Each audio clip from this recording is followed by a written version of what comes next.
Quand de l'hospitalité ou quand des hospitalisés, une chose est certaine, les gros, les cadors du continent se portent mal durant cette 34e édition de la Coupe d'Afrique des Nations. Bienvenue sur Instant Can, on fera le round-up complet des performances des équipes comme le Sénégal, l'Algérie, sans oublier le Ghana, le Nigeria et l'Égypte. Et on évoquera certainement la performance des Lions indomptables du Cameroun qui n'ont pas réussi à battre le Sili national de la Guinée, même réduit à 10 contre 11 durant 50 minutes. C'est une CAN tout à fait particulière, c'est la 34e édition de la Coupe d'Afrique des Nations qui se déroule actuellement du côté de la Côte d'Ivoire. On va débuter par la performance des Lions indomptables du Cameroun qui ont fait jeu égal, un but partout face au Sili national. On rappelle que le match comptait pour la première journée dans le groupe C. Tout d'abord, la formation du Sénégal est venue à bout 3 buts contre 0 de la formation de la Gambie. C'était en tout début de journée. Ensuite, les Lions indomptables du Cameroun n'ont pas pu faire mieux qu'un match nul. Sans Vincent Aboubakar blessé et sans André Onana qui avait choisi de disputer d'abord le match face à Tottenham avant de rejoindre la tanière, les Lions indomptables du Cameroun seront en difficulté face au Sili national. Regardez d'abord la composition d'équipe de Rigobert Song-Bahanac avec dans les buts Fabrice Ondoa, une charnière centrale composée de Christopher Wu et d'Harold Moukoudi, la même charnière centrale qui avait débuté la rencontre face à la Zambie. À droite, Jean-Charles Castelletto et à gauche, on avait l'ami Darlin Yongwa dans le cœur du jeu, juste devant la défense. Olivier Kemen était derrière les deux, Franck-André Zambo-Anguissa et Olivier Ncham. À la pointe de l'attaque, on a plutôt choisi Karl Toko Ekambi, auteur déjà de 5 buts et 2 passes décisives en 15 rencontres disputées dans la Coupe d'Afrique des Nations. À gauche, on a utilisé Franck Magri et à droite, on est plutôt parti avec Georges Kevinkoudou.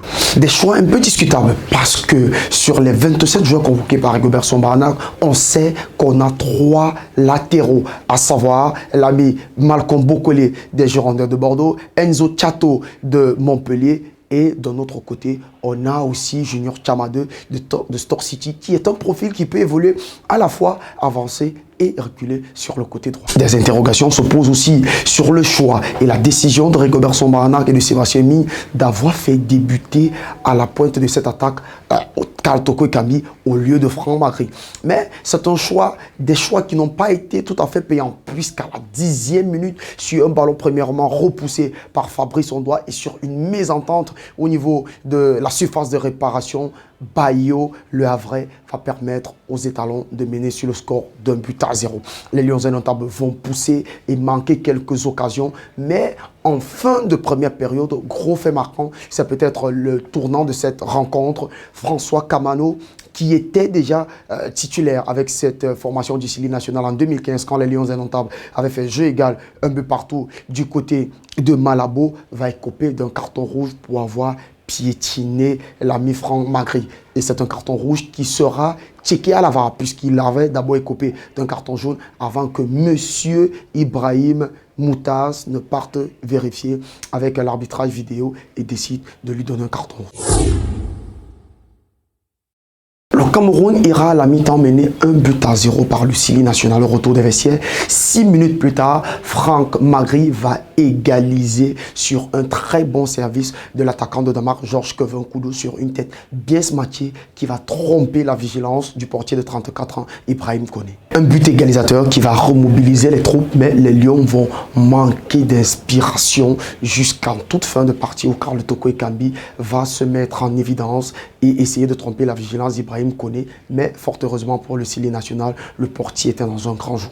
Score de la partie, 1 but partout, les Lions n'y arrivent pas et devront automatiquement faire un très bon résultat face au tenant du titre vendredi prochain. Sorti sur blessure, Christopher Wu s'est confié concernant son état de santé et bien évidemment sur l'issue de cette rencontre. Ça refait surface, mais après c'est qu'un coup, donc on verra dans les prochains jours comment ça va évoluer. Par rapport à la rencontre, est-ce qu'on est déçu? Forcément déçu, parce que vu la physionomie du match, on a mis du temps à rentrer dans le match. On a attendu de prendre un but pour se remettre dans le match. Avec le rouge aussi, je pense qu'on avait les opportunités pour de gagner ce match, mais malheureusement, on l'a pas fait, on n'a pas perdu, donc c'est le Sénégal a gagné.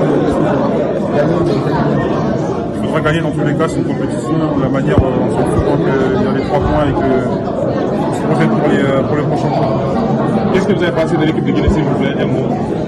C'est une bonne équipe de Guinée, ils avaient des bonnes individualités, pardon.